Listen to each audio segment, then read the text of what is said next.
ஆண்டவராகிய இயேசு கிறிஸ்து நாமத்தில் மீண்டுமாய் இந்த காலை ஆராதனைக்கு உங்களை யாவரையும் அன்போடு கூட வாழ்த்தி வரவேற்கிறோம். கர்த்தர் நல்லவர், அவர் கிருபை என்றும் உள்ளது. கண்களை மூடி நாம் ஜெபிப்போம். பரிசுத்தமுள்ள நல்ல தகப்பனே, இந்த அருமையான நல்ல கால வேளைக்காய் நன்றி செலுத்துகிறோம். அப்பா, பக்தன் சொன்னது போல நாம் நிற்பதும் நிர்மூலமாகாதிருக்கிறதும் அப்பா உம்முடைய சுத்த கிருபை, உம்முடைய இரக்கங்களுக்கு முடிவில்லை என்ற வார்த்தையின்படி ஆண்டவரே, இந்த நாளெல்லாம் ஆண்டவரே ராஜா, கடந்த நாளெல்லாம் கண்மணி போல் எங்களை காத்து இந்த நாளை கிருபையாய் எங்களுக்கு நீ தந்ததற்காய் உமக்கு கொடா கொடி. ஆவியானவரே, பரிசுத்த தகப்பனே, உம்முடைய பாதத்தில் எங்களை முற்றிலுமாய் தாழ்த்தி கொண்டு நாங்கள் ஜெபிக்கிறோம். இந்த காலை வேளையில ஆவியானவர் நீர் இந்த ஆராதனையில மகிமைப்படுவீராக, நீர் அசைவாடுவீராக. ஆண்டவரே, பாடல், ஜெபம், ஆண்டவரே தொழுது கொள்ளுதல் விசேஷமாய் இந்த நாளில் தேவ செய்திக்காய் உன் பாதத்தில் வருகிறோம். செய்தி கொடுக்கிறோம் தாசனை கர்த்தாவே, உம்முடைய விசேஷித்த அபிஷேகத்தினால் வல்லமையினால் நிரப்பும். ஆண்டவரே, உம்முடைய வார்த்தையை கேட்கிற ஆண்டவரே கர்த்தாவே, உம்மோடு ஆண்டவரே கர்த்தாவே ராஜா சேர்ந்து செபிக்கிற ஒவ்வொருவரும் கர்த்தர் தாமே நீர் ஆசீர்வதியும். ஆவியானவர் எல்லா தடைகளும் எடுத்து போடும், பெரிய காரியங்களை செய்யும். அப்பா, எல்லாவற்றையும் நீங்க பொறுப்பெடுத்து நடத்தும்படியாய் உம்முடைய பரிசுத்தமுள்ள கரத்துல இந்த ஆராதனை முழுவதையும் நாங்கள் ஒப்புக் கொடுக்கிறோம். ஆசீர்வதியும். உமக்கே எல்லா துதி கன மகிமை செலுத்துகிறோம். மீட்பர் இயேசுவின் நாமத்தில் ஜெபிக்கிறோம். ஜெபம் கேளும் எங்கள் நல்ல பிதாவே. ஆமென், ஆமென்.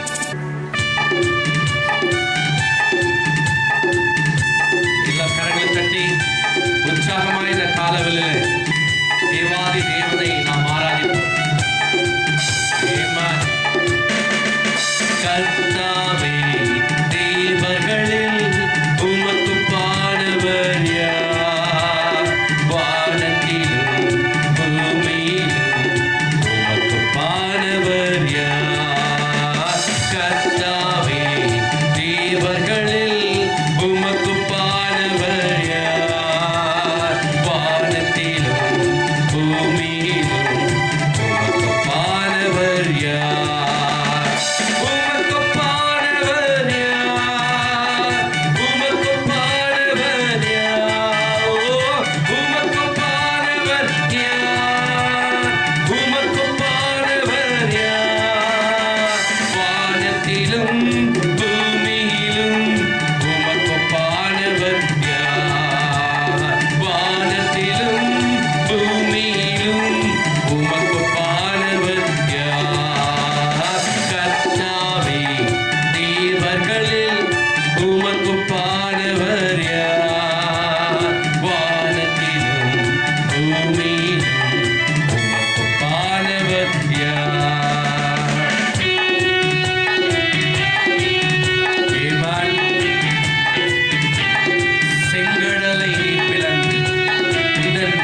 எதிரிகள் என்னை சுற்றி வந்தாலும் துகசேனைகள் கொண்டு என்னை காப்பாரே. ஆவியினால் யுத்தம் வெல்வேனே, சாத்தானை சமுத்திரம் விழுங்குமே. ஆவியினால் யுத்தம் வெல்வேனே, சாத்தானை சமுத்திரம் விழுங்குமே. சிங்க கெபியோ சூளை நெருப்போ அவர் என்னை காத்திடுவார். சிங்க கெபியோ சூளை நெருப்போ அவர் என்னை காத்திடுவார். அவரே என்னை காப்பவர், அவரே என்னை காண்பவர், அவரே என்னை காப்பவர், அவரே என்னை காண்பவர். சிங்க கெபியோ சூளை நெருப்போ அவர் என்னை காத்திடுவார். சிங்க கெபியோ சூளை நெருப்போ அவர் என்னை காத்திடுவார். ராஜ்யம் எனக்குள்ளே வந்ததா, ஆமென். சூழ்ச்சிகள் என்னை ஒன்றும் செய்யாதே. அற்புதம் எனக்காக செய்பவர் என்னை அதிசயமாய் வழி நடத்துவார். Yes, thank you Lord. ஆமென்.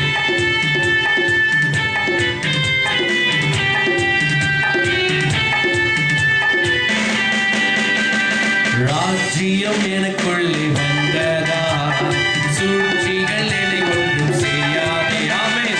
ராஜ்யம் எனக்குள்ளே வந்ததா, சூழ்ச்சிகள் என்னை ஒன்றும் செய்யாதே. அற்புதம் எனக்காக செய்பவர் என்னை அதிசயமாய் வழி நடத்துவார். அற்புதம் எனக்காக செய்பவர் என்னை அதிசயமாய் வழி நடத்துவார்.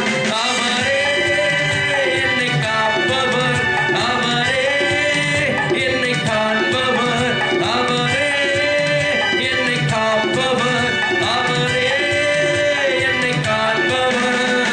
சிங்க கெபியோ சூளை நெருப்போ அவர் என்னை காத்திடுவார். சிங்க கெபியோ சூளை நெருப்போ அவர் என்னை காத்திடுவார். சிங்க கெபியில் நான் இருந்தேன், அவர் என்னோடு அமர்ந்திருந்தார். சுட்டெரிக்கும் அக்கினியில் நடந்தேன், பனித்துளியாய் என்னை நனைத்தார். சிங்க கெபியில் நான் இருந்தேன், அவர் என்னோடு அமர்ந்திருந்தார். சுட்டெரிக்கும் அக்கினியில் நடந்தேன், பனித்துளியாய் என்னை நனைத்தார். சிங்க கெபியோ சூளை நெருப்போ அவர் என்னை காத்திடுவார். சிங்க கெபியோ சூளை நெருப்போ அவர் என்னை காத்திடுவார். அவரே என்னை காப்பவர், அவரே என்னை காண்பவர், அவரே என்னை காப்பவர், அவரே என்னை காண்பவர். சிங்க கெபியோ சூளை நெருப்போ அவர் என்னை காத்திடுவார். சிங்க கெபியோ சூளை நெருப்போ அவர் என்னை காத்திடுவார். மீண்டுமாய் சிங்க கெபியோ சூளை நெருப்போ அவர் என்னை காத்திடுவார். ஆமென். ரெண்டு கரங்களை உயர்த்தி ஆவியானவரே உமக்கு நன்றி. உரிமையாய எனக்குள் வாழ்ந்திடும் உலகை வெறுக்கும்படிக்கு உதவவா. உரிமையாய எனக்குள் வாழ்ந்திடும் உலகை வெறுக்கும்படிக்கு உதவவா. எரிமலை குழந்தாய் இதயத்தை நீரைத்து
என்னுடைய தலைமை போதகர் சங்கை கே பாபு ரிச்சடை அவர்களை கர்த்தருடைய வார்த்தைக்காய் உற்சாகமாய் நாம் வரவேற்போம்.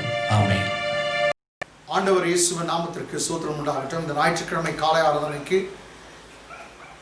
உங்களை யாவரையும் நான் வாழ்த்துகிறேன். கண்கள் மூடி நான் பிரார்த்தனை செய்வேன். நல்ல தகப்பனே, நல்ல வேளைக்காய் ஸ்தோத்திரம். இந்த நல்ல வேளையில சற்று எங்களோடு கூட பேசுகிறாக நீர் பேசுகிற தேவனா இருக்கிறதுக்காக நன்றி. அப்பா, நீர் பேசும், நாங்கள் எல்லாரும் கேட்கிறோம். உன் நாமம் மாத்திரம் மையப்படட்டும். இயேசுவின் நாமத்தில் பிதாவே, ஆமென். கடந்த 3 வார காலமாக நாம் மேய்ப்பர்களை குறித்தும் சபையை குறித்தும் மந்தையை குறித்தும் நாம் பார்த்து கொண்டிருக்கிறோம். இந்த நாளும் ஒரு அற்புதமான ஒரு ஸ்டடி நாம் பார்க்கலாம். எசேக்கியேல் புத்தகம் 34ஆம் அதிகாரம். Turn with me to the book of Ezekiel chapter 34 verses 1 onwards. படிக்கலாம். கர்த்தருடைய வார்த்தை எனக்கு உண்டாகி, கர்த்தருடைய வார்த்தை எனக்கு உண்டாகி, அவர் மனுபுத்திரனே, கர்த்தருடைய வார்த்தை எனக்கு உண்டாகி, கர்த்தருடைய வார்த்தை எனக்கு உண்டாகி, அவர் மனுபுத்திரனே. நிறுத்தலாம். ஓகே, இங்கிலீஷ் படிங்க. And the word of the Lord came to me saying, and the word of the Lord came to me saying, you son of man. Okay, இரண்டாம் வசனம். மனுபுத்திரனே, இஸ்ரவேலின் மேய்ப்பருக்கு விரோதமாக, இஸ்ரவேலின் மேய்ப்பர்களுக்கு விரோதமாக தீர்க்கதரிசனம் உரை. இஸ்ரவேலின் மேய்ப்பர்களுக்கு விரோதமாக தீர்க்கதரிசனம் நீ சொல்லு, உரை. நீ தீர்க்கதரிசனம் உரைத்து அவர்களோட சொல்ல வேண்டியது என்னவென்றால், நீ அவர்களோட சொல்ல வேண்டியது என்னவென்றால், கர்த்தராகிய ஆண்டவர் மேய்ப்பருக்கு சொல்லுகிறார், மேய்ப்பர்களுக்கு சொல்லுகிறார், தங்களையே மேய்க்கிற இஸ்ரவேலின் மேய்ப்பருக்கு ஐயோ. தங்களே மேய்க்கிற இஸ்ரவேலின் மேய்ப்பர்களுக்கு ஐயோ. மேய்ப்பர் அல்லவா மந்தையை மேய்க்க, மேய்ப்பர்கள் அல்லவா மந்தையை மேய்க்க வேண்டும். ஆமென். இங்கிலீஷ் படிக்கலாம்.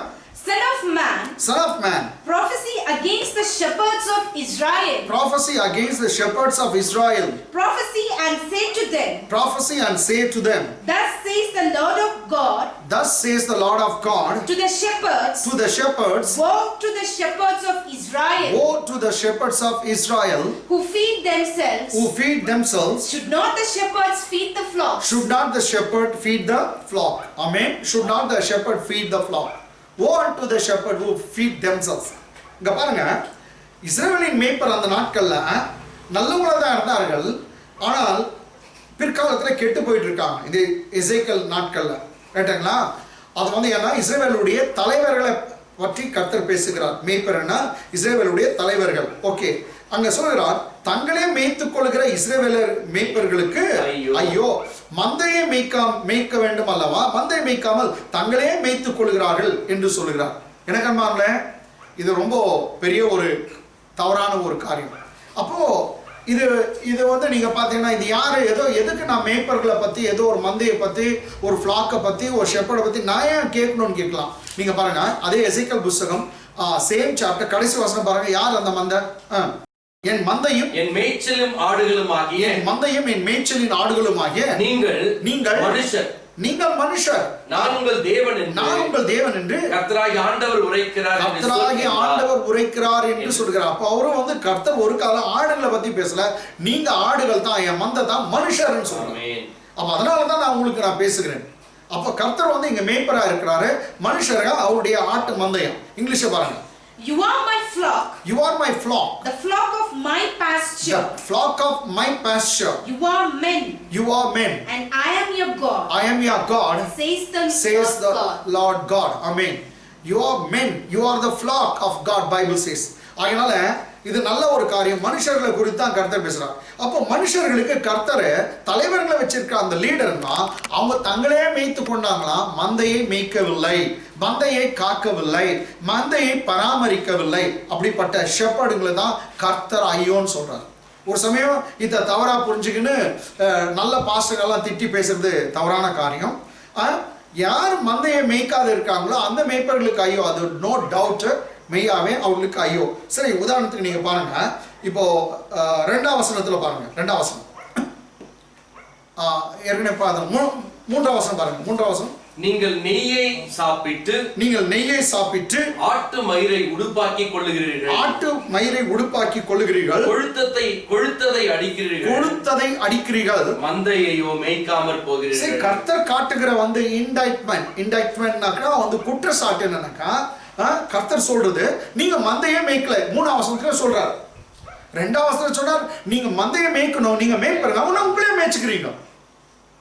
மூன்றாவது வசனம் சொல்றாரு, நீங்க கொடுத்ததை அடிக்கிறீங்க, நெய்யை சாப்பிடுறீங்க, ஆட்டு மயிரை உடுப்பாக்கி கொள்றீங்க, ஆனா மந்தையோ மேய்க்காம போறீங்க.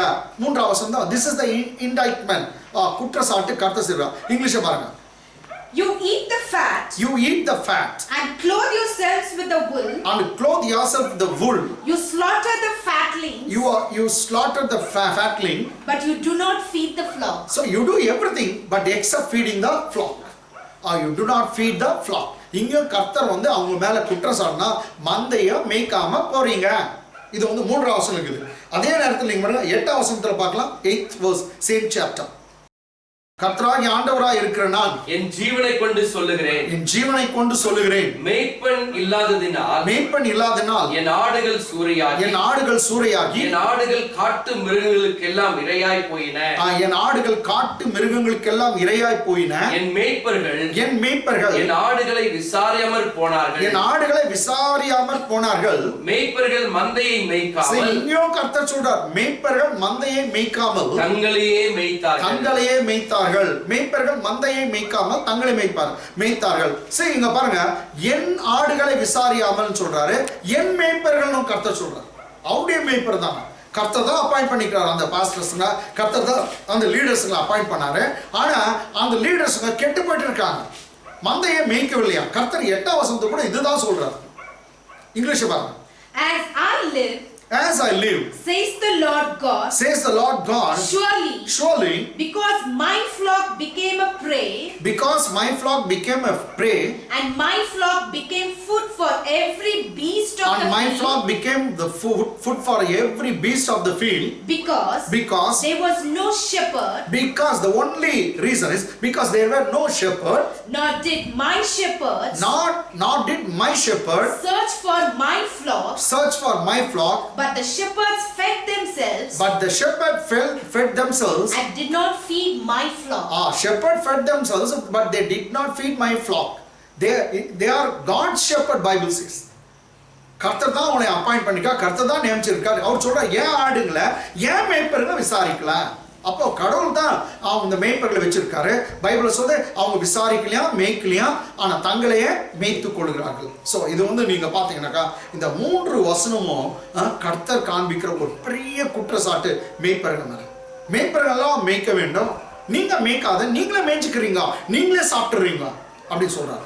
சரி, இதுக்கு கர்த்தர் என்ன செய்ய போறாரா பாருங்க. ரிசல்ட் என்னன்னாக்கா 10th verse நான் சொல்லுது, 10ஆம் வசனம். கர்த்தராகிய ஆண்டவர் சொல்லுகிறார், இதோ நான் மேய்ப்பருக்கு விரோதமாய் வந்து என் ஆடுகளை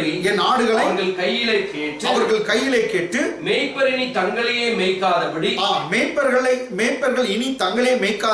மந்தையை மேய்க்கும் தொழிலை விட்டு அவர்களை விலக்கி என் ஆடுகள் அவர்களுக்கு ஆகாரமா இராதபடிக்கு அவைகளை அவர்கள் வாய்க்கு தப்ப பண்ணுவேன் என்று சொல்லு. அங்க பாருங்க, அந்த இந்த வசனத்துல 5வது லைன் பாருங்க. மேய்ப்பர் இனி தங்களையே மேய்க்காதபடி மந்தையை மேய்க்கும் தொழிலை விட்டு, என்ன தொழில்? மந்தையை மேய்க்கும் தொழிலை விட்டு அவர்களை விலக்கி. கர்த்தர் சொல்றார், I want to remove them from the service of feeding my flock or shepherding my flock. என் ஆடுகளை மேய்க்கிற வேலையில இருந்து நான் வாலண்டரி ரிட்டையர்மெண்ட் அவங்களுக்கு தரேன்னு சொல்றேன். வாலண்டரி ரிட்டையர்மெண்ட் பாஸ்டர்களுக்கு சிலருக்கு கர்த்தர் தரேன்னு சொல்றாரு. ஏன்? Only reason because they did not feed God's flock. மந்தையை அவங்க மேய்க்கல, அதனால கர்த்தர் சொல்றார், நான் டிஸ்சார்ஜ் பண்றேன், அவங்கள ரிட்டையர் பண்ணிடுறேன் அப்படின்னு சொல்றாரு. இது வந்து பழைய ஏற்பாட்டுல நீங்க நிறைய நடந்திருக்கும். ஏலியின் குடும்பத்தை கர்த்தர் எடுத்தே போட்டார். ஏலியின் குடும்பத்தை கர்த்தர் வந்து வேண்டாம் நீக்கி தள்ளிட்டார். ஒன்லி ரீசன் என்ன தராங்களா? அவங்க வந்து சரியா மேய்க்க வேண்டிய விதத்துல அவர்கள் மேய்க்கவில்லை. கர்த்தர் உடைய ஊழியத்தை செய்தாங்க, ஆனா தப்பா செய்தாங்க. எனக்கு அவங்கள நிறுத்திட்டாரு. அதே போல சவுலுடைய ஃபேமிலியை வந்து சவுலை வந்து கர்த்தர் ராஜாவை அபிஷேகம் பண்ணி லீடரா வச்சிருந்தாரு, அவங்களுடைய குடும்பத்தையும் கர்த்தர் எடுத்துட்டார். இதுக்கெல்லாம் நீங்க பார்க்கும்போது ரீசன் வந்து என்னக்கா, அவர்கள் சரியான விதத்துல லீட் பண்ணல. எனக்கு அன்பாங்களே, இந்த வேலையில கர்த்தர் சொல்றார், I'm going to remove them from the service. English பாருங்க, 10th verse. Thus says the Lord God. Thus says the Lord God. Behold, Behold, I am against the shepherds. I am against the shepherds. And I will require my flock. I will require my flock At their hand. at their hand. I will cause them to cease feeding the sheep. I will cause them to cease feeding my sheep. And the shepherds shall feed themselves no more. And the shepherds shall feed themselves no more. For I will deliver my flock I will deliver my flock from their mouths. That they may no longer be food for them. Amen. That they may no longer be food for them. Amen. The shepherd won't eat my flock any longer. I'm going to deliver them from the mouth of my shepherds, God says. And I'm going to relieve them from the service. I'm going to cease them from shepherding my flock. அவங்கள மேய்க்கிற ஊழியத்திலிருந்து அந்த வேலையிலிருந்து நான் அவங்களுக்கு release பண்ணிடுறேன், அவங்கள வந்து discharge பண்ணிடுறேன், அவங்கள ரிமூவ் பண்ணிடுறேன்னு சொல்றார் கர்த்தர். அப்போ எவ்வளோ அளவுக்கு அவரு தான் மந்த மேல அவர் கண்ணு கருத்துமா இருக்கான்னு பாருங்க. எனக்கு அன்பாங்களே, அதனால இன்னும் 11ஆம் வசனத்துல சொல்றாரு, யாரும் வேணா விடும்பா, நானே ஆடுகளை மேய்க்கிறேன்னு சொல்றேன். அல்லேலூயா. இதுதான் வந்து இயேசுநாதர் சொன்னா, நானே நல்ல மேய்ப்பன் தன் ஆடுகளுக்காய் ஜீவனை கொடுக்கிறான். கர்த்தர் சொல்றாரு, நீங்க மேய்க்கல ஆட, நானே மேய்க்கிறேன், நானே ஆட்டுக்கு மேய்ப்பனா வரேன்னு சொல்றேன். Praise the Lord. இததான் சங்கீதக்காரன் ஏற்கனவே 23ஆம் சங்கீதத்துல ஆசைப்பட்டு கேட்டான். கர்த்தரின் மேய்ப்பரா இருக்கார், நான் தாழ்ச்சி அடையேன். அவர் என்ன புல்லுள்ள இடங்களை மேய்ப்பார், அமர்ந்த தண்ணீரண்டலுக்கு கொண்டு செல்வார் சொன்னானே, அதை கர்த்தர் சொல்றாரு, நானே மேய்ப்பேன். 11ஆம் வசனம் பாருங்க. இந்த மாதிரி ஒரு கடவுள் நமக்கு யாருக்கு கிடைக்க முடியாது. கர்த்தராகிய ஆண்டவர் சொல்லுகிறது என்னவென்றால், இதோ நான் நானே. Praise God. ஹல்லேலூயா. இதோ நான் நானே என் ஆடுகளை விசாரித்து அவைகளை தேடி பார்ப்பேன். நான் நானே என் ஆடுகளை விசாரித்து அவைகளை தேடி பார்ப்பேன். 14th verse பாருங்க. 14ஆம் வசனம். அவைகளை நல்ல மேய்ச்சலிலே மேய்ப்பேன். அவர் சொல்றார், நானே மேய்க்கிறேன், அவைகளை நல்ல மேய்ச்சலிலே மேய்ப்பேன். இஸ்ரவேலுடைய உயர்ந்த மலைகளில் அவைகளுடைய தொழுவம் இருக்கும். அங்கே அவைகள் நல்ல தொழுவத்தில் படுத்துக் கொள்ளும். இஸ்ரவேலின் மலைகளின் மேல் நல்ல மேய்ச்சலை மேயும். அவர் சொல்றாரு, நானே வந்து மேய்க்கிறேன் சொல்றாரு. இந்த 2 வசனம் பாருங்க. நானே என் ஆடுகளை மேய்ப்பேன் சொல்றாரு. இங்கிலீஷ்ல பார்க்கலாம். come on. For thus says the Lord God. Indeed I myself will search for my sheep and seek them out. Indeed I myself will search for my sheep and seek them out, says the Lord, because he wants to act as a what? Shepherd. இது வந்து 11ஆம் வசனம். 14ஆம் வசனத்துல என்ன சொல்றாரு பாருங்க. I will feed them in good pasture. And their fold shall be on the high mountain of Israel. And their fold shall be in the high mountain of Israel. There they shall lie down in good folds. There shall lie down in good folds. And feed in rich pasture. On the mountains of Israel. Praise God. கர்த்தர் சொல்றார், நல்ல மேய்ச்சல்ல நான் மேய்ப்பேன். தமிழ்ல இருக்குது, அவைகளை நல்ல மேய்ச்சல்ல மேய்ப்பேன் சொல்றார். Super. நல்ல மேய்ச்சல்ல நானே அவங்கள மேய்ப்பேன். சோ எனக்கு அன்பாங்களே, அதனால கர்த்தர் வந்து உனக்கு எனக்கு நல்ல மேய்ச்சலை தான் தர விரும்புகிறார். இதை நீங்க நியூ டெஸ்டமெண்ட்ல கம்பேர் பண்ணி பார்த்தீங்கன்னா எங்க நல்ல மேய்ச்சல் கிடைக்கும் ஆடுகளுக்கு. இது வந்து நீங்க இப்போ வந்து என்னோட கூட யோவான் சுவிசேஷ புத்தகம், Gospel of John 10th chapter 10th chapterல 10ஆம் அதிகாரத்துல 7ஆம் வசனம் பாருங்க. 10:7 யோவான் 10ஆம் அதிகாரம் 7ஆம் வசனம். ஆதலால் இயேசு மறுபடியும் அவர்களை நோக்கி, நானே ஆடுகளுக்கு வாசல் என்று மெய்யாகவே உங்களுக்கு சொல்லுகிறேன். இங்கிலீஷ்ல பார்க்கலாம். Then Jesus said to them again, most assuredly, I say to you, I am the door of the sheep. Amen. I am the door of the sheep. So he spoke it again. Bible says, மீண்டுமா சொன்னாராம், நானே ஆடுகளுக்கு வாசல்னு மெய்யாகவே உங்களுக்கு சொல்லுகிறேன்னு சொன்னார். அப்ப ஆடுகளுக்கு நான் தான் வாசல் சொன்னார். சரி, எனக்கு அன்பார்ல, நீ நானும் இயேசுநாதர் சொன்ன எத்தனையோ வார்த்தை கேட்டிருக்கோம். அவர் சொன்ன நானே நல்ல மேய்ப்பன் கூட இந்த 10ஆம் அதிகாரத்துல தான் நீங்க 11ஆம் வசனத்துல பார்க்கலாம். ரைட்டுங்களா? நெக்ஸ்ட் 11ஆம் வசனத்துல 14ஆம் வசனத்துல கூட நானே நல்ல மேய்ப்பன் வரும் ஜீசஸ் சொல்வார். அப்போ நம்ம ஆடுங்க, அவர் நம்ம மேய்க்கிறார். இந்த இடத்துல ரொம்ப ஸ்பெஷலா சொல்றாரு, ஐ அம் த டோர். நானே வழி, நானே சத்தியம், நானே ஜீவன் சொன்னூரு. I am the bread of life. நானே ஜீவாப்பம் சொன்னார். I am the living water சொன்னார். I am the light சொன்னார். நானே வெளிச்சம் சொன்னார். எல்லாம் சொன்னது உண்மை. நானே உயிர்த்தெழுதல் ஜீவனமா இருக்கிறேன்னு சொன்னார். எல்லாம் உண்மைதான். இந்த இடத்துல ரொம்ப வித்தியாசமா சொன்னார். I am the door for my sheep. என் ஆடுகளுக்கு நான் தான் வாசல் சொல்றார். எத்தனை வசனம்? 7ஆம் வசனம். இப்போ 9ஆம் வசனம் பாருங்க.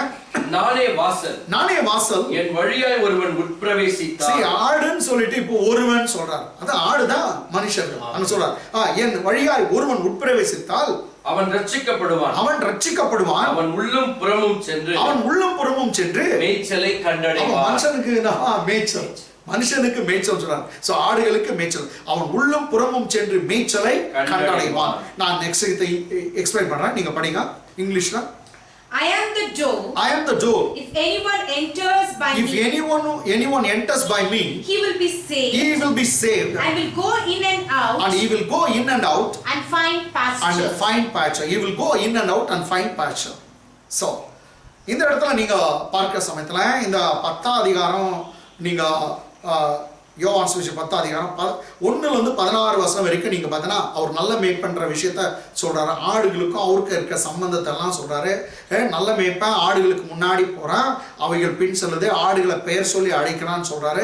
நெக்ஸ்ட் 27ஆம் வசனமும் 28ஆம் வசனம் 29ஆம் வசனம் இதே சாப்டர் நீங்க பார்த்தீங்கன்னா என் கையில ஆடுங்க இருக்குது, எவனாலும் பறிக்க முடியாது, எந்த சக்தியாலும் பறிக்க முடியாது, என் கையில கொடுத்திருக்க பிதா அவர் கையில இருந்து எந்த மனுஷனாலும் எந்த சக்தியாலும் உங்களை பிரிக்க முடியாதுன்னு சொல்லிட்டு ரொம்ப அற்புதமா சொல்றாரு.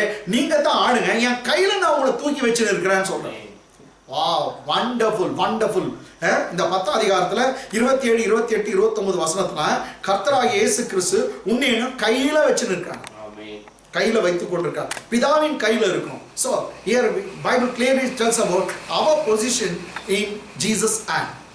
Our position is we are in Jesus' hand. இயேசு கிறிஸ்துவுடைய கையில தான் நீ நானும் இருக்கிறோம். எந்த சக்தியும் இன்னும் சொல்லிட்டாங்களா, எந்த கொரோனா வைரஸும் சரி, எந்த பிளேக்ஸும் சரி, உன்னை கர்த்தராகிய இயேசு கிறிஸ்துவுடைய கையில வந்து பறிக்க முடியாது. நீ அவருடைய கையில இருக்க ஆடு. அங்க சொல்லுகிறார், என் ஆடு ஒருபோதும் கெட்டு போவதில்லை என்று சொல்லி. ஆடு கெட்டு போக கூடாது. ஆடு எங்க மாட்டிக்கூடாதுனாக்கா ஒன்னே ஒன்னா டோருக்குள்ள வந்துடணும். அதான் சொல்றாரு, நானே வாசல் சொன்னாரு. 9ஆம் வசனம் பாருங்க மீண்டும். நானே வாசல், நானே வாசல், என் வழியாய் ஒருவன் உட்பிரவேசித்தால். அப்ப அவர் சொல்றார், நான் வாசலா இருக்கிறேன், நீங்க மந்தையில இருக்கிற ஆடுங்க ஒண்ணு உள்ள வரணும். நீங்க உள்ள வாங்க. If anyone enters by me, he shall be saved. அப்போ ஒருவன் உட்பிரவேசித்தால் அவன் ரட்சிக்கப்படுவான். உள்ள வந்துட்டாதான் அவன் ரட்சிக்கப்படுவான். Praise God. இன்னைக்கு இருக்கிற ஒரு விசுவாசியம் புதுசா ரட்சிக்கப்பட்ட, புதுசா சபைக்கு வந்தவங்க, புதுசா இயேசுவை ஏற்றுக்கணும், நீங்க எல்லாம் அந்த டோருக்கு உள்ளதான் இருக்கிறீங்க, அந்த வாசலுக்கு உள்ளதான் இருக்கீங்க. அதுதான் ரட்சிப்பு. பைபிள் சொல்லுது, இதுதான் பைபிள் சொல்லுது. நீ நான் கிறிஸ்துவுக்குள் இருக்கிறோம். டோருக்குள் இருக்கிறோம்னா கிறிஸ்துவுக்குள் இருக்கிறோம். கிறிஸ்துவுக்குள்ளதான் நீங்க பாருங்க ரட்சிப்பு. கிறிஸ்துவுக்குள்ளதான் he will go in and out and find pasture. அவன் உள்ளும் புறமும் சென்று மேய்ச்சலை கண்டடைவான். ஒரு லேக் இருக்காது ஆட்டுக்கு, ஒரு குறையும் இருக்காது. ஆட்டுக்கு வேண்டிய ஒரு எல்லா காரியங்களும் அந்த டோருக்குள்ள கிடைக்கும், அந்த வாசலுக்குள்ள கிடைக்கும். கிறிஸ்துக்குள்ள உனக்கு எனக்கு எல்லாம் உண்டு. அதான் பைபிள் சொல்லுது, கிறிஸ்துக்குள் எப்போதும் ஜெயம் கொடுக்கிற தேவனுக்கு ஸ்தோத்திரம். Praise be to God who always leads us into triumph in Christ Jesus. We have victory in Christ Jesus. கிறிஸ்துவுக்குள்ள பலன் உண்டு, கிறிஸ்துவுக்குள்ள நீதி உண்டு. கிறிஸ்துவுக்குள்ள நான் நீதிமான். கிறிஸ்துவுக்கு வெளியே நீதிமான் அல்ல, கிறிஸ்துவுக்குள்ள நான் நீதிமான். பைபிள்ல உன்னை என்னை கர்த்தராகிய இயேசு கிறிஸ்து பிதாவாகிய தேவன் தான் குமாரனுக்குள்ள தான் வச்சிருக்காங்க. சோ இன்னைக்கு உனக்கு உன்னுடைய என்னுடைய ஐடென்டிட்டி என்னன்னா, I am in Christ Jesus. ஒருத்தரும் காலையில் எழுந்து சொல்லணும், நான் கிறிஸ்துவுக்குள் இருக்கிறேன், கிறிஸ்துவுக்குள்ள நீதிமானா இருக்கேன், எனக்கு ஒரு குறை இல்லை, கிறிஸ்துவுக்குள்ள எனக்கு இருக்க வேண்டியனால இந்த நாள் முழுதும் தேவனுடைய தயவு என்ன நடத்தும், தேவனுடைய ஃபேவர் என்ன நடத்தும், தேவனுடைய பாதுகாப்பு என் மேல இருக்கும். கிறிஸ்துவுக்குள்ள நான் இருக்கிறேன், வாதை என் கூடாரத்தை அணுகாது, பொல்லாப்பு எனக்கு நேரிடாது. காரணம் நான் கிறிஸ்துவுக்குள்ள இருக்கிறேன் சொல்லணும். இங்க பைபிள் சொல்லுது, நானே வாசல், என் வழியா ஒருவன் உட்பிரவேசித்தால் அவன் ரட்சிக்கப்படுவான். உள்ளும் புறமும் சென்று நல்ல மேய்ச்சலை கண்டடைவான். ரட்சிக்கப்படுவான்னா காப்பாற்றப்படுவான். இங்கிலீஷ் பாருங்க 9th verse. I am the door. I am the door. If anyone enters by me, So God wants you to enter into the door. If anyone enters by me, he will be saved. yes, he will be saved. He will get salvation. So you will be protected. You will be protected from all the agonies, all the disasters. You will be protected from all the evils only when you are in Christ Jesus. Praise be to God. Amen. For all the believers, they are in Christ Jesus. ஏன் டோருக்கு வெளியே இருந்தா என்ன பாஸ்டர்னா, டோருக்கு வெளியே யார் யாருக்கு தெரியுங்களா? நான் வரிசையா லிஸ்ட் போட்டு காட்டுறேங்க. 10ஆம் அதிகாரம் 1ஆம் வசனம் படிங்க. மெய்யாகவே மெய்யாகவே மெய்யாகவே மெய்யாகவே நான் உங்களுக்கு சொல்லுகிறேன் ஆட்டு தொழுவத்துக்குள் வாசல் வழியாய் பிரவேசியாமல் ஓகே வேறு வழியாய் ஏறுகிறவன் வேறு வழியா ஏறி வரானா கள்ளனும் கொள்ளைக்காரனுமா இருக்கிறான். அப்போ டோருக்கு வெளியே கள்ளன் இருக்கிறான், கொள்ளைக்காரன் இருக்கிறான். கள்ளன் இருக்கான், கொள்ளைக்காரன். இங்கிலீஷ்ல பாருங்க. Most assuredly I say to you. Most assuredly I say to you. He who does not enter the sheepfold by he door. who does not enter by sheepfold by door. But climbs up some other way. But climbs up in some other way. The same is the thief. The same is the thief and the robber. The robber is there. The thief is there. Who's outside of the door? That's why the sheep has to be inside of the door. Because robber is waiting. And the extortioner or thief is waiting. நீங்க பாருங்க, இதே நீங்க doubt ஆச்சுனாக்கா 5ஆம் வசனத்துல பாருங்க, ஒரு அந்நியன் இருக்கான். அந்நியருடைய சத்தத்தை அவைகள் அறியாதபடினால் அவைகள் அந்நியனுக்கு பின் செல்லாமல் அவனை விட்டு ஓடிப்போம் என்றார். அந்நியன் ஒருத்தன் காத்து நிற்கிறான். அவனுக்கு உனக்கு சம்பந்தமே இல்ல. He is stranger. He is alien. But he is standing next to the door. He wants to capture you. He wants to kill you. That is the duty of the stranger. You are nowhere related to him. அந்த அந்நியனுக்கு உனக்கு சம்பந்தம் இல்லை. Bible சொல்லுது அவன் அந்நியன். இங்கிலீஷ்ல பாருங்க. Yet they will be by no means follow a stranger. Follow the stranger. But will flee from him. The sheep will flee from him. There is a stranger who is standing outside of the door. One more stranger is there. So thief is there, robber is there, next stranger is there. அந்நியன் இருக்கிறான். Next நீங்க பாருங்க 8th verseல பாருங்க 8ஆம் வசனத்துல எனக்கு முன்னே வந்தவர்கள் எல்லாரும் கள்ளரும் கொள்ளைக்காரருமா இருக்கிறார்கள். இங்கேயும் கள்ளரும் கொள்ளைக்காரரும் இருக்காங்க. 1ஆம் வசனத்துல கள்ளரும் கொள்ளைக்காரரும் இருக்காங்க. 10ஆம் வசனம் பாருங்க. திருடன் திருடவும் கொல்லவும் அழிக்கவும் வருகிறான். ஒருத்தர் திருடன் இருக்காங்க, தனியா ஒரு திருடன் இருக்காங்க. அங்க வந்து கள்ளரும் கொள்ளைக்காரரும் இருக்காங்க, இங்க வந்து திருடன் இருக்காங்க. இங்கிலீஷ்ல பாருங்க 8th verse. All who ever came before me are thieves and robbers, but the sheep did not hear them. Amen. Sheep does not hear them, but there is a thief, there is a robber, according to 8th verse and also 1st verse. They are waiting to kill the sheep or scatter the flock. 8ஆம் வசனத்துல கள்ளன் இருக்கான், கொள்ளைக்காரன் இருக்கான். ஒருத்தர் தனியா ஒருத்தர் திருடன் இருக்கான். 10ஆம் வசனம் 10th verse in English. The thief does not come except to steal and to kill and to destroy. Thief doesn't come except to steal and to kill and to destroy. Enough. Okay, thief. There is a thief who's waiting to kill and to destroy and to snatch away. This is the duty of the thief. Thief doesn't come except to steal and to kill and to destroy. அப்போ இன்னொரு திருடன் ஒருத்தர் இருக்கான். Next பாருங்க 12ஆம் வசனத்துல ஓநாய் வேற இருக்குதான்.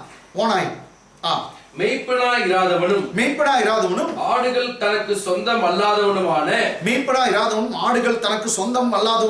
கூலியால் ஓனாய் வருகிறதை கண்டு ஆடுகளை விட்டு ஓடி போகிறான். அப்பொழுது ஓனாய் ஆடுகளை பீறி அவைகளை சிதறடிக்கும். அப்ப ஓனாயும் காத்துனுக்குது.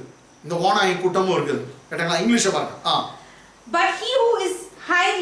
But he who hirelings and not the shepherd, one who does not own the sheep, sees the wolf coming and leaves the sheep and flees. And the wolf catches the sheep. So what does the wolf do? The wolf catches the sheep and scatters them. Again one wolf is there in 13th verse also. ரைட்டுங்களா? 13ஆம் வசனத்திலும் இருக்குது. என்னது? ஓநாய். அதனால பாருங்க நல்லா இதெல்லாம் combine பண்ணா திருடன் இருக்கிறான், கொள்ளைக்காரன் இருக்கிறான், அந்நியன் இருக்கிறான், நெக்ஸ்ட் வந்து இன்னொரு தனி திருடன் ஒருத்தர் இருக்கிறான், நெக்ஸ்ட் வந்து ஓனாய் இருக்குது. இன்னும் இதுக்கு மேல வந்து கூலிக்காரன் கூட இருக்காங்க. நம்ம நல்ல மேய்ப்பர்கிட்ட கிடைச்சா ரொம்ப நல்லது. கூலிக்காரன் விட்டு ஓடிடுவாங்க.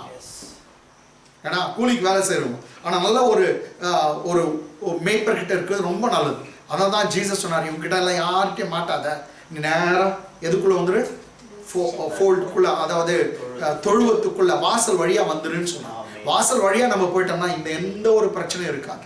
அதுக்காக தான் சொல்றது பைபிள்ல, அவர் நானே வாசல், என் வழியா ஒருவன் உட்பிரவேசித்தான், உள்ள வந்துட்டா அவன் ரட்சிக்கப்படும், காப்பாற்றப்படும். எதுல இருந்து காப்பாற்றணும்? திருடன் கிட்ட இருந்து, கொள்ளைக்காரன் கிட்ட, அந்நியன் கிட்ட இருந்து, திருடன் கிட்ட இருந்து, இன்னுமா ஓனாய் கிட்ட இருந்து, இன்னும் கூலியாள் கிட்ட, எல்லார்கிட்டையும் காப்பாற்ற முடியும். ஏன்னா உள்ள இருக்கு அவரே மேய்ப்பர், அந்த மேய்ப்பர் உன்னை மேய்ப்பார், நல்ல மேய்ப்பன், தன் ஆடுகளுக்காய் ஜீவனை கொடுக்கிறேன்னு சொல்றான். அவன் ரட்சிக்கப்படுவான். நெக்ஸ்ட் பாருங்க, they will have plenty. Bible சொல்லுது அவன் உள்ள புறமும் சென்று மேய்ச்சலை, ஆட்டுக்கு என்ன தேவை எல்லாம் இருக்குதுங்களா.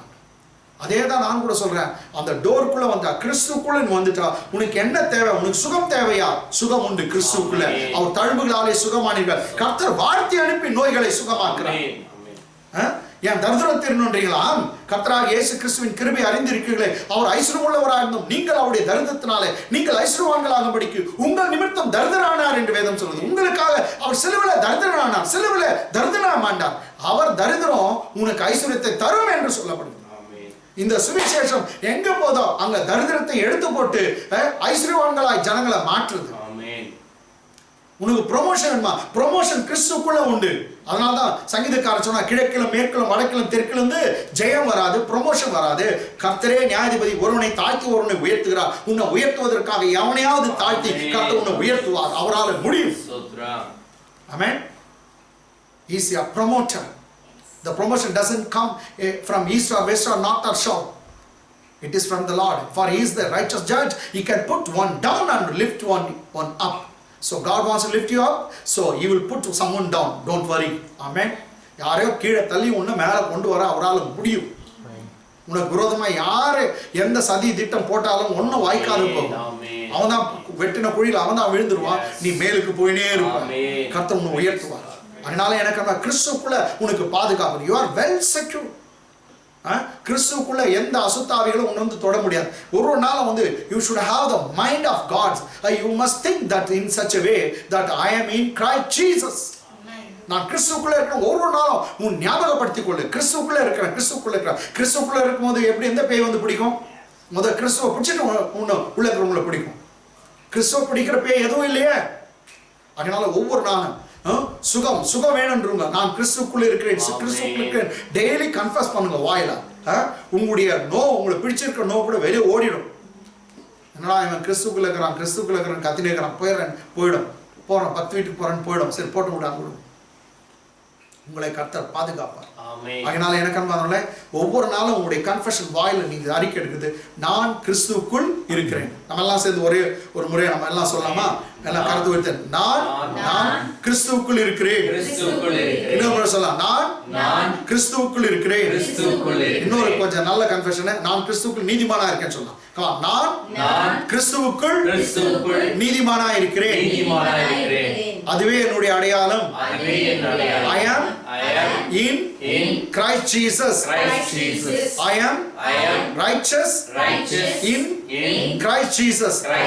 That is my identity. Amen. Praise God. கர்த்தர் மெய்யாகவே உங்களை பாதுகாக்க அவர் வல்லவராக இருக்கிறார். சோ கர்த்தரை இப்போ வந்து ஒரே ஒரு பாயிண்ட் தான் நம்ம பார்த்துருக்கோம். 34th சாப்டர்ல ஒண்ணு பார்த்துருக்கோம். என்னன்னாக்கா, நீங்க மேய்க்கிறதுல நானே மேய்க்கிறேன்னு சொல்றாரு கர்த்தர்.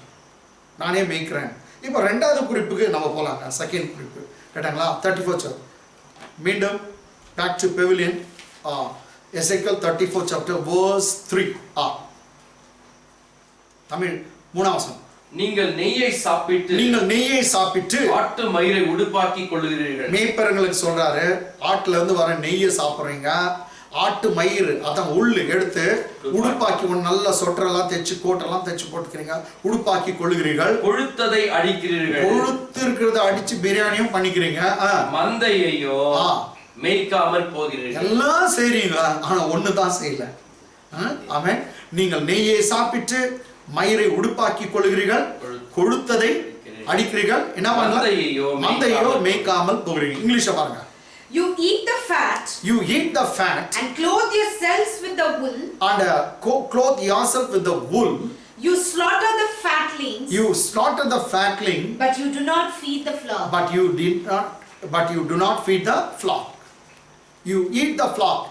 In Tamil it says ghee. You are eating the ghee and butter. Everything you making out of the milk of goats and your sheep, of course, and you are eating that.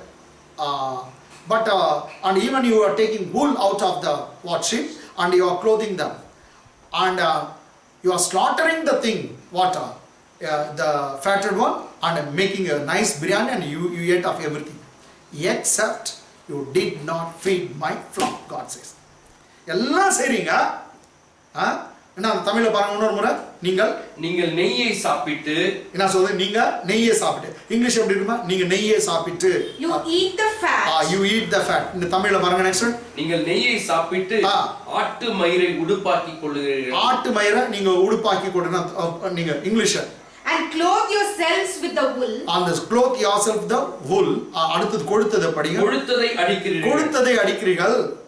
You slaughter the fatlings. You slaughter the fatling. மந்தையையோ மேய்க்காமல் போகிறீர்கள். This is the indictment.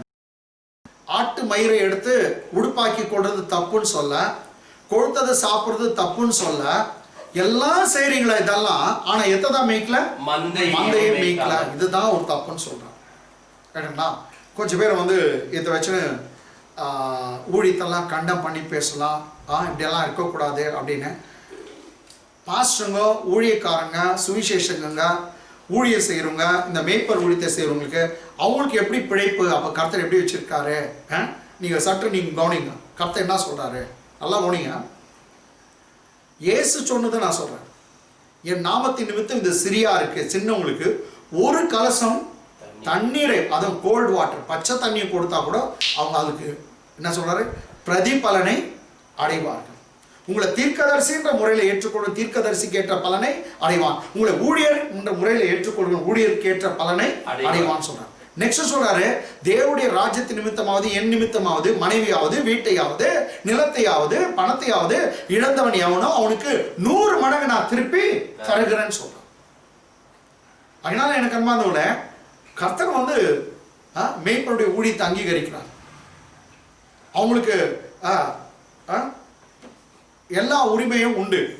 உதாரணத்துக்கு நான் புதிய ஏற்பாட்டிலேருந்து நான் அதை பேசுகிறேன். புதிய ஏற்பாட்டில் எடுத்தவர்கள் 1 கொரிந்தியர் புத்தகம், புக் ஆஃப் 1 கொரிந்தியர் சாப்டர் 9, 9ஆம் அதிகாரம். 1 கொரிந்தியர் 9ஆம் அதிகாரம் 9, 10, 11. 9, 10, 11.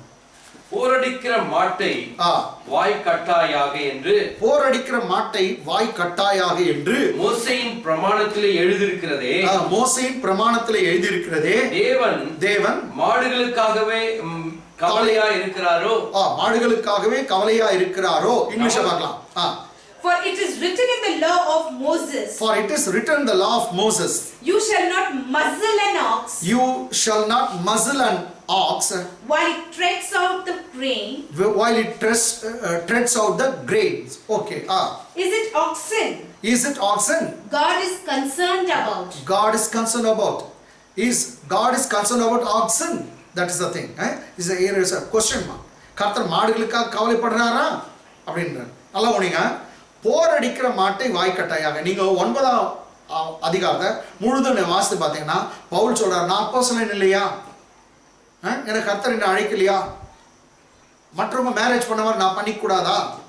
எனக்கு உரிமை இருக்குது. மற்றவங்க காணிக்கெல்லாம் வாங்குறாங்களே அது போல் நான் வாங்கக்கூடாதா அப்படின்னு எல்லாம் பேசினு வந்துட்டு இதை சொல்றார் பவுல். என்ன சொல்றாரு? பழைய ஏற்பாட்டிலே நியாயப்பிரமாணம் இப்போ இல்லை, புதிய ஏற்பாட்டில் நியாயப்பிரமாண காலத்திலேயே கர்த்தர் என்ன சொல்லியிருக்காருன்னா, போரடிக்கிற மாட்டை வாய் கட்டாத. அப்போ மாடு கஷ்டப்பட்டு போரடிக்கும். போரடிக்குன்னா ட்ரெட் பண்ணும், அது மிதிக்கும், அது வந்து ஒரு உருளையை உருட்டும், ரொம்ப கஷ்டப்படும். அந்த நேரத்தில் அங்கே பக்கத்தில் அரிசி விழுந்திருக்கலாம், கோதுமை விழுந்திருக்கலாம், கொஞ்சம் கப்பிங்க இருக்கலாம். அது மாத்திரம் அதோடைய ஏதோ அந்த கப்பிங்கெல்லாம் இருக்கலாம். கர்த்தர் சொல்றார், கொஞ்சம் சாப்பிட்டோம் விடு, பரவாயில்ல, அது கஷ்டப்பட்ட சாப்பிட்டோம் அப்படின்னு சொல்றாரு. அப்ப சொல்றாரு மாட்டுக்கு அவர் கவலைப்படுறாரு. அடுத்த வருஷம் சொல்றது மாட்டுக்கு இல்ல, நமக்காக தான். பாருங்க, நமக்காகத்தான் இதை சொல்லுகிறாரோ.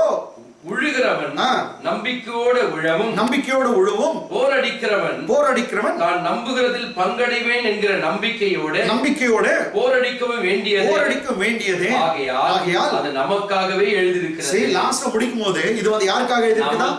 நமக்காக, ஊழியம் செய்கிறவர்களுக்காக எழுதியிருக்கிறது, நமக்காக எழுதியிருக்கிறது. 10 வசனம் இங்கிலீஷ்ல. Or does he say it all together for our sake? For our sake. For our sakes. For our sakes. No doubt. This is written. That he who plows should plow in hope. Should plow with hope. And he who threshes in hope. Should be a partaker of his hope. Should be a partaker of hope. Amen. So this all things have been written for our sake. Bible says. நமக்காக தான் கர்த்தர் எழுதி வச்சிருக்கார், நமக்காக தான்.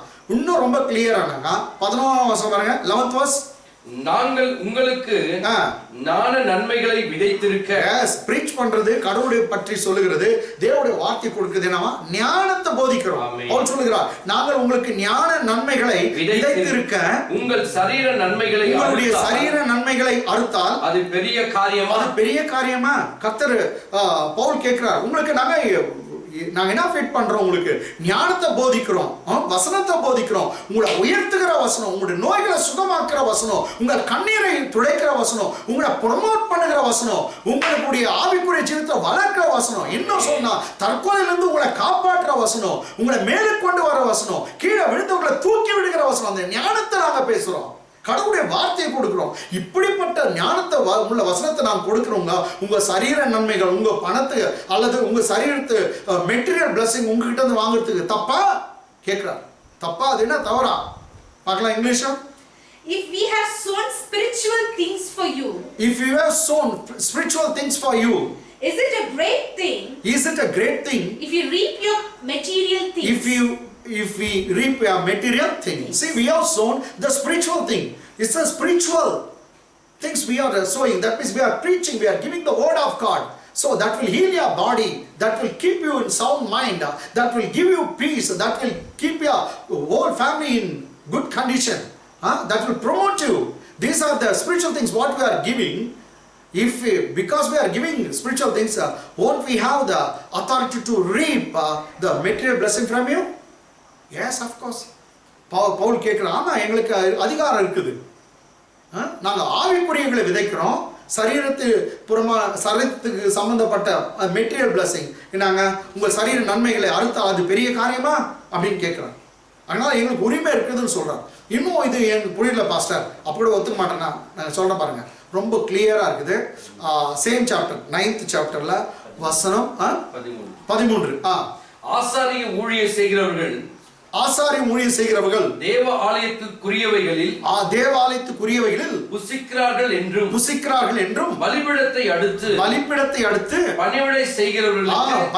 செய்கிறவர்களுக்கு பலிபீடத்தில் உள்ளவைகளில் பங்கு உண்டு என்று அறியீர்களா? ஆமென். பலிபீடத்துல ஊழியம் செய்கிற ஆசாரிகளுக்கு பலி மேல இருக்கிற பலியில இருந்து பங்கு கொடுக்க வேண்டுமா? ஏன்னா உங்களுக்கு ஏற்கனவே தெரியும், அங்க ஆரோனுக்கு கர்த்தர் சொல்லுகிறார், அந்த என்னது நீங்க ஆடோ மாடோ எது ஒரு அவங்க பலியிடுறாங்களோ அது வந்து அந்த ஆட்டுடைய முன்னம் தொடையை கொடுக்க வேண்டும் சொல்றார். முன்னம் தொடை, ரைட் தையன்னு சொல்றார். வலது கால் தொடையை கொடுக்கணும். அது மாத்திரம் அது நெக்ஸ்ட் இன்னும் டேஸ்டஸ்ட் பார்ட் மார்கண்டத்தை ஆரோன் கொடு அப்படின்னு சொல்றார் கர்த்தர். அதை அசைவாட்டம் அசைவாட்டமானா அதை அவன் எடுத்துக்கணும் அப்படின்னு சொல்றார். அப்போ பலியிடுற அந்த பலியில கூட அவனுக்கு பங்கு இருக்குது, பலிபீடத்துல வைக்கிறதுல பங்கு இருக்குது. இங்கிலீஷ்ல பார்க்கறாங்க.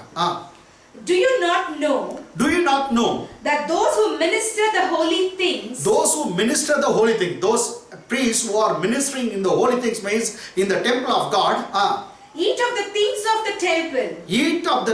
of the temple, and those who serve at the altar, partake of the offerings of the altar. Those who serving at the altar, they will place all kind of offering on the altar. They can also use after it has been offered unto the Lord. That's why they have to give a portion to him when we serve there. அந்த இடத்துல ஊழியம் செய்வர்களுக்கு கொடுக்க வேண்டும். அதனால நான் தமிழ்ல படிக்கிறேன், அந்தபடியே ஆசாரி ஊழியம் செய்கிறவர்கள் தேவாலயத்துக்குரியவர்களில் புசிக்கிறார்கள். தேவாலயத்தில் இருக்கிறத சாப்பிடுவாங்க. அவங்க அங்க வைக்கிற அந்த ஷோ பிரெட் சமூக தப்பம் அதை சாப்பிடலாம் இல்லைங்களா. புதுசா வைக்கும்போது பழசை எடுத்து சாப்பிடலாம்னு சொல்லுது பைபிள்ல. அங்க வைக்கிற எல்லா பொருட்களும் அவங்களுக்கு பங்கு உண்டு. நெக்ஸ்ட் பலிபீடத்தை அடுத்து பணிவிடை செய்கிறவர்களுக்கு பலிபீடத்தில் உள்ளவைகள் பங்கு உண்டு என்றும் அறியீர்களா. சமாதான பலி, பான பலி, இன்னொன்னு என்னன்னா பலி, எல்லா பலியிலும் அவங்களுக்கு பங்கு உண்டு. கேட்டாங்களா? சரி, 14ஆம் வசனம் பாருங்க. 14th verse. அந்தபடியே சுவிசேஷத்தை அறிவிக்கிறவர்களுக்கு சுவிசேஷத்தினாலே பாருங்க, சுவிசேஷத்தை யார் அறிவிக்கிறாங்களோ அந்த பாஸ்டர்களுக்கு, அந்த ஊழியக்காரனுக்கு, அந்த சுவிசேஷகர்களுக்கு சுவிசேஷத்தினாலே பிழைப்பு உண்டாக வேண்டும் என்று, பிழைப்பு அதனாலே அது மூலமா உண்டாக வேண்டும் என்று கர்த்தரும் கட்டளையிட்டு இருக்கார். கர்த்தரே சொல்றார். ஆமென். ஏன்னா சுவிசேஷத்தை அறிவிக்கிறவன் அந்த சுவிசேஷத்தினாலதான் பிழைக்க வேண்டும் என்று கர்த்தர் இதை என்ன கட்டளையா கொடுக்கிறார். கட்டளை. அப்ப சர்ச் பீப்புள் எல்லாம் இதை அறிந்து கொள்ள வேண்டும். 9:14 1 Corinthians சுவிசேஷ வேலை செய்கிறவன் அந்த சுவிசேஷனால தான் பிழைக்கணும், அவன் அதுல தான் சாப்பிடணும் கர்த்தர் கட்டளையாய் கொடுத்திருக்கிறார். அதனால ஊழியர்களை தாங்கிறது, ஊழியக்காரர்களுக்கு உதவி செய்கிறது, நீங்க அவங்களுக்கு செய்கிற சமயத்துல அது கர்த்தருக்கே செய்கிறது, உங்களை கர்த்தர் ஆசீர்வதிப்பார். இன்னைக்கு கர்த்தருக்காய் கொடுக்கிற பிள்ளைங்க, ஊழியர்களை தாங்குறவங்க, ஊழியத்துக்கு கொடுக்கிறவங்களை கர்த்தர் டாப்ல கொண்டு போவார். ஏன்னா நீங்க ஒரு மனுஷனுக்காய் கொடுக்கல, அவருக்கே கொடுக்குறீங்க. தான் குமாரனை அனுப்பி ரத்தம் சிந்த வச்சு அவரை மரிக்க செய்த அந்த கர்த்தராகிய தேவன், பிதாவாகிய தேவன் ஒரு சுவிசேஷத்தை சம்பாதித்திருக்கார். இந்த சுவிசேஷம் போற இடத்துல அற்புதம் நடக்குது. சுவிசேஷம் போற வீடுகள்லாம் சுகம் உண்டாகிறது, சௌக்கியம் உண்டாகிறது, பலம் உண்டாகிறது, குடி போதை மருந்துகள் எல்லாம் மறக்கப்படுகிறது. எல்லாம் கர்த்தரிடத்துல வருகிறாங்க, சமாதான சந்தோஷம் அனுபவிக்கிறாங்க. இன்னைக்கு சர்ச்ல எத்தனை பேர் குடியை விட்டு இருக்காங்க, எத்தனை பேர் வேசித்தனத்தை விட்டு இருக்காங்க, எவ்வளவு பாவத்தை விட்டு இருக்காங்க. இதெல்லாம் எங்க சபையில காண்கிறோம். எனக்கு அன்பான இது சுவிசேஷம் செய்து அந்த சுவிசேஷத்துக்காக பிதாவாகிய தேவன் தான் குமாரனே செலவிட்டார். அவரே குமாரனே செலவு செய்து அந்த சுவிசேஷத்தை பிதாவாகிய தேவன் நமக்கு சம்பாதித்து கொடுத்திருக்கார். அந்த சுவிசேஷத்தை அறிவிக்கிறவங்களுக்கு அதனாலதான் பிழைப்பான். இதை சபையார் நன்றாக புரிந்து கொள்ள வேண்டும், விசுவாசிக நன்றாக புரிந்து கொள்ள வேண்டும். இங்கிலீஷ்ல பாருங்க 14th verse. Even so the Lord has commanded. See, this is a commandment given by God Almighty. Once again, ma. Even so the Lord has commanded that those who preach the gospel, those who are preaching the gospel, telling about Jesus, should live from the gospel. Only gospel will give them the money, gospel will give them everything. Those who preach the gospel should live by the gospel. Amen. இதுதான் சொல்லுவோம். அதனால அந்த மேய்ப்பருங்க ஆட்டு பாலை கறந்து குடிச்சது தப்பு இல்லை, நெய்யை சாப்பிட்டது தப்பு இல்லை. அது மேல இருக்கிற என்னன்னா ரோமோ, அந்த உள்ளெல்லாம் சொட்டை தேய்ச்சி போட்டது தப்பு இல்லை, ரைட்டாங்களா? அதுங்களே வெட்டி சாப்பிட்டது தப்பு தான், அதை அப்படி பண்ணது தப்பு. நெக்ஸ்ட் அதுங்களை மேய்க்காமல் போனது தப்பு. கர்த்தர் இன்னும் ஒரு அற்புதமான ஒரு சத்தியத்தை வச்சிருக்காரு. அது மாத்திரம் நான் சொல்லிட்டு நான் முடிச்சேன். 2 குறிப்பு தான் இன்னைக்கு. Come on, turn with me to the book of Proverbs, நீதிமொழிகள் புத்தகம். பாஸ்டருடைய குடும்பத்தையும் ஊழியக்காரருடைய குடும்பத்தையும் கர்த்தர் போஷிக்க வைக்கிற மெத்தடை பாருங்க, எப்படி அவங்கள காப்பாற்றணும்னு கர்த்தர் நினைக்கிறாரு. இது கர்த்தருடைய மெத்தடு. என்ன சொன்ன நீதிமொழிகள் புத்தகம் 27ஆம் அதிகாரம் 23ஆம் வசனத்திலிருந்து. உன் ஆடுகளின் நிலைமையை நன்றாய் அறிந்து கொள். மேய்ப்பர்களுக்கு கர்த்தர் சொல்றார் நீதிமொழி புத்தகத்துல 27ஆம் அதிகாரம் 3ஆம் வசனம். உன் ஆடுகளின் படிங்க. உன் ஆடுகளின் நிலைமையை நன்றாய் அறிந்து கொள். உன் மந்தைகளின் மேல் கவனமாயிரு. இங்கிலீஷ் பாருங்க. Know the state of your flocks. Know the state or condition of your flock. And put your heart into caring for your herds. In caring for your herds. Put your heart in caring for your herds. So நீ care எடுத்து பார்க்கணும். உன் மந்தைகள் மேல் கவனமாயிரு, அதை பராமரி, அதை பாதுகாத்துக்கோ அப்படி சொல்றாரு. அது நிலைமையை நல்லா புரிஞ்சுக்கோன்னு சொல்றாரு. ஸோ எல்லா பாஸ்டர்ஸ்களுக்கும் கர்த்தர் நமக்கு கற்றுக் கொடுக்குற மெத்தட் பாருங்க. ஏற்கனவே நான் போன வாரத்தில் பேசினேன். ஏசாயா 40ஆம் அதிகாரம் 11ஆம் வசனத்துல கர்த்தர் சொல்கிறார் அவரை குட்டிகளை வந்து புயத்துல சேர்த்துக் கொள்வார். நெக்ஸ்ட் மடியில சுமப்பாருன்னு சொல்லப்பட்டது. அது மாத்திரம் இல்ல, கறவல் ஆடுகளை மெதுவா நடத்தணும். ஒரு ஆட்டுக்கும் ஒரு மெத்தட் வச்சிருக்காரு. கறவல் ஆடை மெதுவா நடத்தணுமா, குட்டி ஆடுங்களை புயத்துல சேர்த்து தன் கையில சேர்த்து அவர் மடியில சுமப்பார். இந்த இடத்துல சொல்கிறது, உன் ஆடுகளின் நிலைமை நன்றாய் அறிந்து கொள், உன் மந்தையின் மேல் கவனமாய். Pastors, teachers, evangelists, Bible pundits, apostles, all we need to do so according to the word of God. அவர் சொல்றாரு, உன் ஆடுகள் நிலைமை நன்றாய் அறிந்து கொள். இங்கிலீஷ் எப்படி இருக்குமா? Know the state of your flock. Know the state or condition of your flock. And put your hearts into caring for your herds. You must give a care in such a way. Put your heart, put your mind, put all your efforts in take caring of the flock. மந்தை மேல கவனமாயிரு. தமிழ்ல பாருங்க, உன் ஆடுகளின் நிலைமையை நன்றாய் அறிந்து கொள், உன் மந்தைகளின் மேல் கவனமாயிரு. எப்படி ஆடுகளை பராமரிக்கணும், கவனமாயிருன்னு சொல்லு. கேட்டீங்களா? கர்த்தராகிய இயேசு கிறிஸ்து சொன்னாரு, ஆடுகள் பெயரை அவர் சொல்லி அழைப்பார். அவைகளுக்கு முன்னாடி அவர் நடக்கிறாரா, அது பின் செல்லுகிறது. அந்நியனுக்கு அது செவி கொடுக்காது. அவைகள் ஒரு ஆடு பெயரும் தெரியும். இன்னும் நீங்க பாருங்க, ஒவ்வொரு ஆடுகளுடைய நிலைமையும் அவருக்கு தெரியும். அதனால நம் போதுகிறங்க இயேசு கிறிஸ்துடைய மைண்ட் நமக்குள்ள இருக்க வேண்டும். அவர் எப்படி பராமரிக்கார ஆடுகளை, அது போல் அட்லீஸ்ட் கொஞ்சம் நான் பராமரிக்க வேண்டும். அதுதான் பைபிள்ல சொல்லுது. 1 பேதுரு புத்தகத்துல சொல்றதுல, பிரதான மேய்ப்பர் வரப்போகிறார். வரப்போகும்போது சின்ன மேய்ப்பர்களாக நம்ம இடத்துல நீங்க கண்காணிப்பா ஆடுகளை பராமரிக்கும் போது வாடாத கிரீடத்தை கொடுப்பேன்னு சொல்லுகிறார் பாஸ்டர். வாடாத கிரீடம். கொஞ்ச காலம் அவருடைய ஆடுகளை மேய்க்கிற பொறுப்பு போதகர்களாகி நமக்கு தந்திருக்கிறார். அந்த ஆடுகளை, அதுவும் பைபிள் சொல்லுது, கர்வமா பாஸ்டர்ங்க நடக்கக்கூடாது, மன மேட்டிமையா நடக்கக்கூடாது, அதுக்கு மாதிரியா இருக்க வேண்டும் என்று பீட்டர் சொன்னார். போன வாரத்துக்கு நம்ம பார்த்தோம், லாஸ்ட் மெசேஜ். அதனால பாஸ்டர்களும் நெக்ஸ்ட் 24ஆம் வசனம் எதுக்கு இப்படி ஆவியானவர் எழுதியிருக்கிறாருன்னு தெரியல. பாருங்க 24ஆம் வசனம், செல்வம் என்றைக்கும் நிலையாது. 23ஆம் வசனம் ஆடுன்னு சொன்னாரு. நெக்ஸ்ட் 25, 26, 27 எல்லாம் ஆடுதான். இந்த 24 மாத்திரம் அப்படியே ஒரு கான்ட்ரோவர்சி மாதிரி போகுது. செல்வம் என்றைக்கும் நிலையாது. கிரீடம் தலைமுறை தோறும் நிலை நிற்குமோ அப்படின்றார். இந்த செல்வம் என்றைக்கும் நிலையாது, கிரீடம் தலைமுறை தோறும் நிலை நிற்குமோ. English. For riches don't last forever. The riches don't last forever. The riches won't last forever. And the crown might not be passed to the next generation. And the crown may not be passed to the next generation. அடுத்த சந்ததிக்கு crown போவாது. நம்ம மேல இருக்க என்னது அந்த கிரீடம் போவாது. அதனால ரொம்ப ஜாக்கிரதையா இருக்கணும். செல்வம் என்றைக்கு நிலையாது. அந்த மந்த மேய்க்கிறவன் என்ன பண்ணலாம், ஒரே நாள்ல எல்லாத்தையும் வித்துட்டு காசை வாங்கிக்கலாம். ஆனா பைபிள் சொல்லாதிரும் அவங்ககிட்ட தங்காதான். ஆமென், தங்காது. ஆடுகள்லாம் வித்துட்டு காசை மாத்திக்கலாம், இல்லை ஆடெல்லாம் வச்சு பிரியாணி பண்ணி வித்து காசை எடுத்துக்கலாம். நோ, அது தங்காது. எதுக்கு ஆவியானவர்களை எழுதி வச்சிருக்காரு? நெக்ஸ்ட் தலைமுறைக்கு கிரீடம் போகுமோ, கிரீடம் நீ நிலைக்குமோ சொல்றாங்க. தலைமுறை தோறும் கிரீடம் தலையில போடுற அந்த மகுடம் இல்லாட்டி அந்த பதவி கிடைக்குமா பாஸ்டர்ஸ்?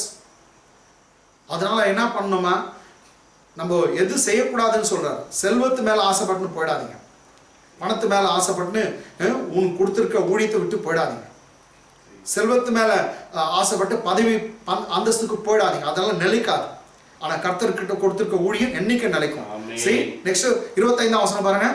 புல் முளைக்கும். ஆமா, புல் முளைக்கும், பச்சை இலைகள் தோன்றும், மலை பூண்டுகள் சேர்க்கப்படும். இதெல்லாம் ஆடுகளுக்கு சேர்க்கணும். ஃபர்ஸ்ட் புல் முளைக்கும், பச்சிலைகள் தோன்றும், மலை பூண்டுகள் சேர்க்கப்படும். Okay, English. After the hay is harvested, and the new crops appear, and the mountain grasses are gathered in, and the mountain herbs or grasses are gathered in. So this is a pastor duty. So before feeding them, you have to acquire many things. கேட்டாங்களா? வைக்கோல சேர்க்கணும், புல் முளைக்கும், பச்சில தோன்றும், மலை பூண்டுகள்லாம் சேர்க்கப்படும். இதெல்லாம் நீங்க விட்டுறாதீங்க.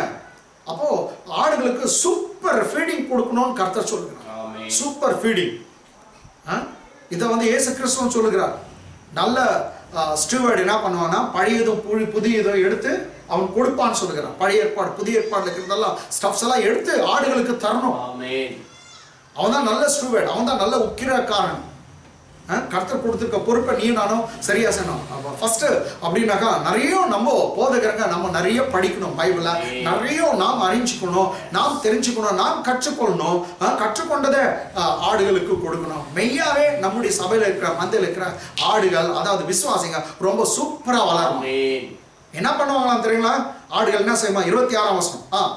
ஆட்டுக்குட்டிகள் உனக்கு வஸ்திரத்தையும் கடாக்கள் வயல் வாங்கத்தக்க கிரயத்தையும் கொடுக்கும். மீண்டும் படிங்க பாஸ்டர். ஆட்டுக்குட்டிகள் புதுசா வர குட்டின்னு கூட ஆட்டுக்குட்டிகள் உனக்கு வஸ்திரம் துணி வாங்கி தரமா. நெக்ஸ்ட் கடாக்கள் வயல் வாங்கத்தக்க கிரயத்தையும், வயல் உனக்கு லேண்டே வாங்கக்கூடிய கிரயம் பணத்தை அந்த ஆட்டு கடாக்கள் கொடுக்கும். ஆடுதான் கொடுக்கணும், மேய்ப்பனுக்கு தான்.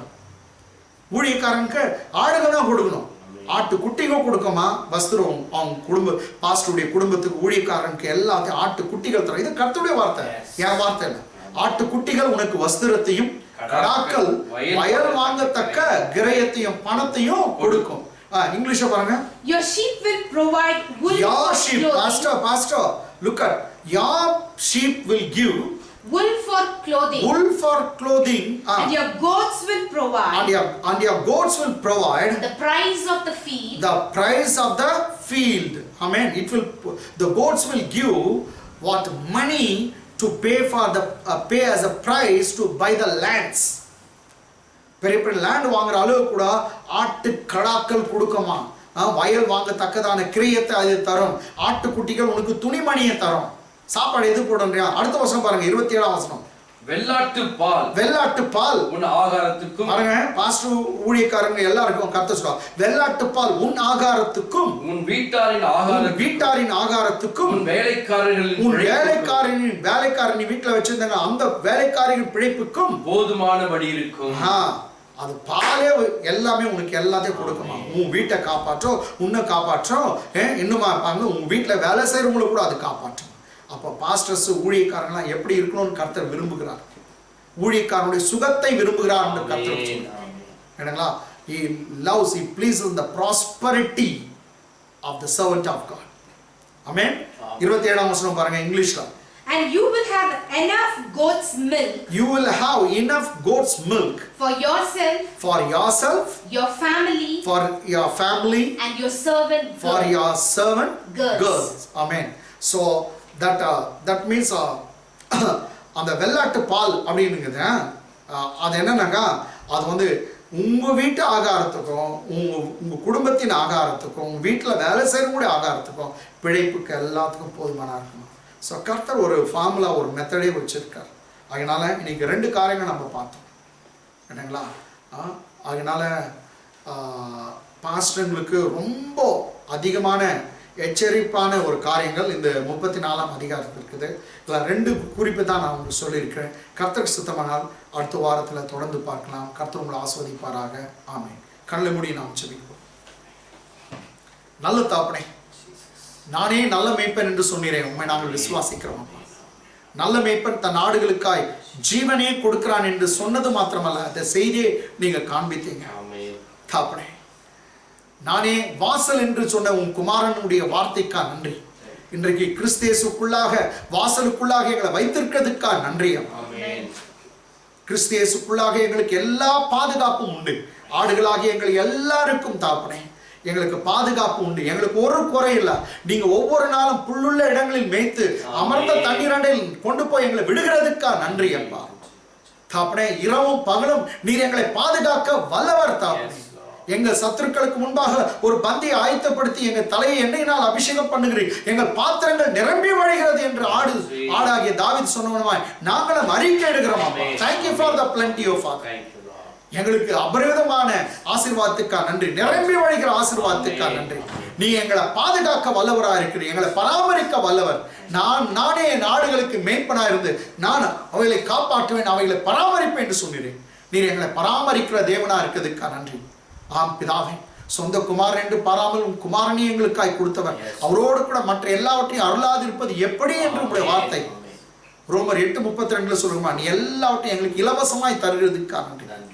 இலவசமாய் ரட்சிப்பை கொடுத்தீர், இலவசமாய் பரிசுத்தாவின் அபிஷேகத்தை கொடுத்தீர், இலவசமாய் வரங்களை கொடுத்தீர், இலவசமாய் பாவ மன்னிப்பை கொடுத்தீர், இலவசமாய் எங்களை நீதிமானாக்கி இருக்கிறீர்.